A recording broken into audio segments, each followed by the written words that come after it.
Hello there, Aries. Welcome to your weekly tarot reading. So let's go into your reading. Let's talk about the first 5 cards. This is in relations to your love, romance, and just the relationship sector overall. For those who are single and, looking, okay, and also for married people. What I feel here is really strong fire energy, and fire sign, you might be dealing with a fire sign, another Aries, a Sagittarius, or a Leo. And I feel like the Sagittarius vibe with this Wheel of Fortune, it is really prominent, okay, with this Wheel of Fortune here. So if you're dealing with a Sagittarius, Sun, Moon, or Rising, I feel like there has been a lot of clumsy communication and energy exchange between the two of you, okay? And the reason I say that is we have the Page of Rods. This is the Page of Wands. It's a very young energy in the reverse position. So it's like competition, a little bit of jealousy, a little bit of snipping at each other, you know, like the communication I feel like was a little bit awkward and clumsy, and when you're around them they might rattle you and you don't know how to respond, you don't know how to act, you don't know exactly what their intentions are for you, and they vice versa don't know how to respond, don't know how to act. So I feel like the two of you, there might have been a lot of attraction, but the way in which you handle it is just, you know, young and clumsy and a little bit awkward. So this is moving away into the past, and moving forward I see a lot of maturation that's happening over time, and I feel like a lot of it has to do with you not being so impulsive and taking a little bit of a stance where you kind of, you know, put your guard down, you kind of chill out a little bit, and you kind of detach yourself and approach them not from a stance of defensiveness or offensiveness. So you're, rather than going head first and, you know, reaching for them or going straight for them, beelining it for them, I feel like you're playing it cool, you're being a little bit more relaxed. And so the communication and the energy exchange between you and them, it's a lot more harmonious. So we have here the Knight of Rods. This is somebody that is, you know, they're very easygoing, carefree, very exciting, very attractive, possibly different from you, you know, culturally, religiously, linguistically. So it's somebody that hails from a foreign land or from a place where their values are different, their beliefs, their worldviews are very different from you. But this is a very nonchalant energy. They don't judge. They don't tell people, you should do this, you should do that. They don't impose their belief systems on other people.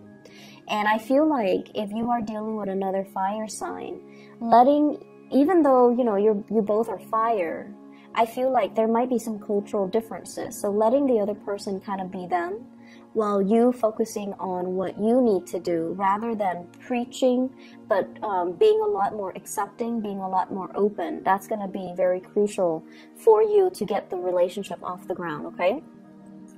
I see two people here that have a lot of attraction towards one another, but I feel like one person is very, very closed off. One person is definitely interested. There's mutual attraction. And one person is a little bit more closed off here with this Four of Pentacles. This is sort of like not really trusting the other person's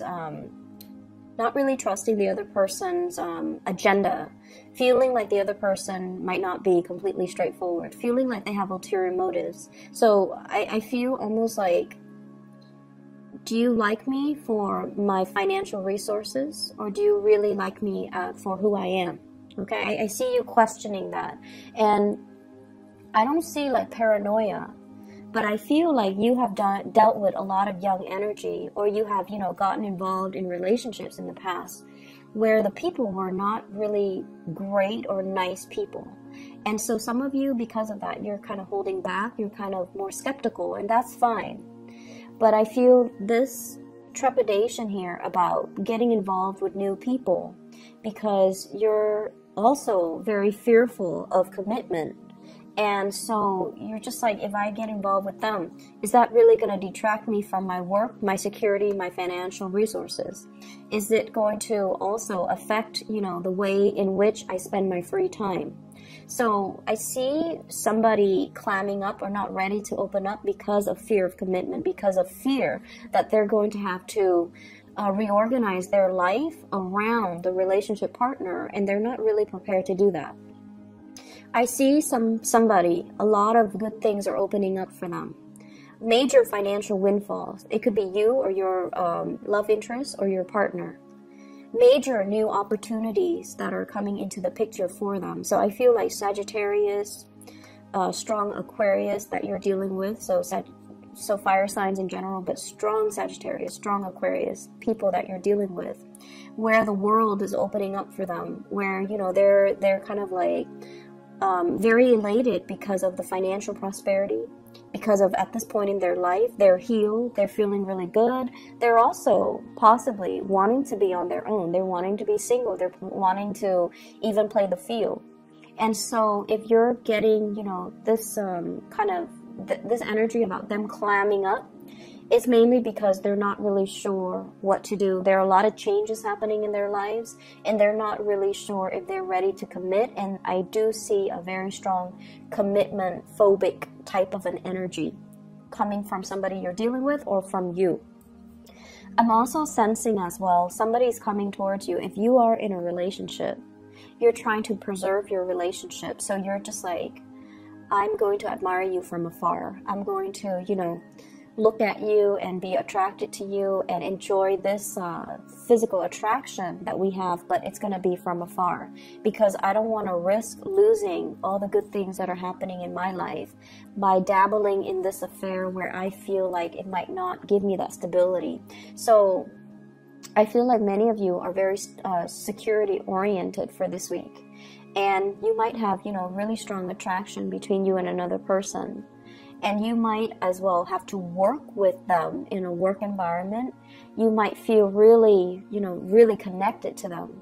But I feel like there's this, one person's in a relationship and the other person's aware of it. So they're not really opening up to, you know, wedge themselves and be a third party, or they're not down with being the homewrecker. They're not down with getting involved and be seen as the other woman, the mister or the mistress. So I feel like that energy coming in, and so there's a lot of attraction.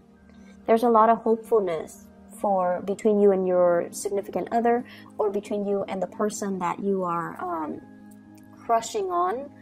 I definitely feel somebody coming towards you, and I feel like you're kind of not sure about their motives, okay? So that's just what I'm feeling here. For those who are in coupled relationships, I see the two of you joining your assets together. This is a card about power, being able to manifest a lot of financial security, hanging on to your money and your resources, possibly, you know, deciding, hey, let's have children, and, you know, saving up and things like that, saving up for a rainy day, saving up for home repairs, making a lot of like practical calculations to, as a couple, save up so that you can buy something or make some big purchases, or even save up for your financial security in the future. Okay, so it's a really beautiful energy. In terms of other areas in your life, what I feel here is this is a really good card.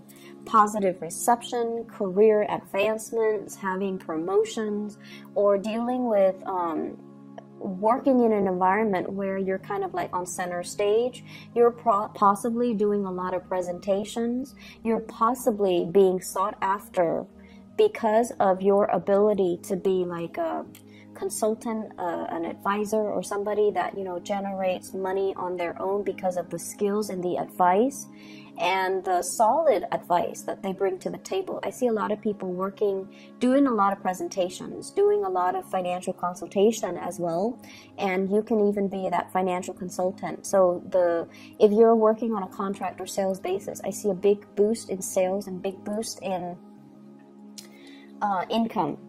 For many of you, there might have been a situation that you have left behind, like a work environment that was kind of cutting away at your ability to be yourself. This is like separation. So there might have been, you know, some people that left the work environment finding out news that somebody is leaving at the very last minute, and they didn't, you know, there's no contingency plan as to who's going to take over for them, or there's no contingency plan as to all the work that they've left behind, who's going to take care of it and you know, take over. So I feel like there might be a situation where you might have to handle the workload of somebody that has left, or that has retired, or that has recently, you know, changed jobs. So they're leaving behind work, and you're taking on the mantle, and you're going to be able to work your magic. And basically the work itself, I see like a high level of visibility associated with it. And I also feel like you have the skills and the competency to get the work done, but there's still issues when it comes to going up the chain of command and following, you know, the proper channel, so that you are doing work the way that the supervisor of that other person wants it, rather than the way your own supervisor or your whatever it is that you, however you want to do it. Just make sure, like, following the chain of command is what I'm seeing here with the Emperor. Somebody is seeing the work that you do. Somebody is very, very appreciative, and they also like what they see in terms of your performance, in terms of your ability to, you know, get things done. And they also feel as well that you make things happen, that whatever you touch, it becomes like a green light. So they're really, really impressed by the ease and the speed in which you get things wrapped up, finalized, and done. So they see you as a major, major asset to this organization, this company, wherever you're working. So they see you as a really good employee. They're also... We have Three of Swords as well as the Seven of Swords. This deals with sneakiness. This deals with behavior that is not completely above board. So if you're doing this to kind of finalize plans, you want to be very careful, because I feel like it's being looked at closely by a supervisor, a manager, or somebody that is above you. So be above board in all your dealings. If this is being done to you, there is going to be some...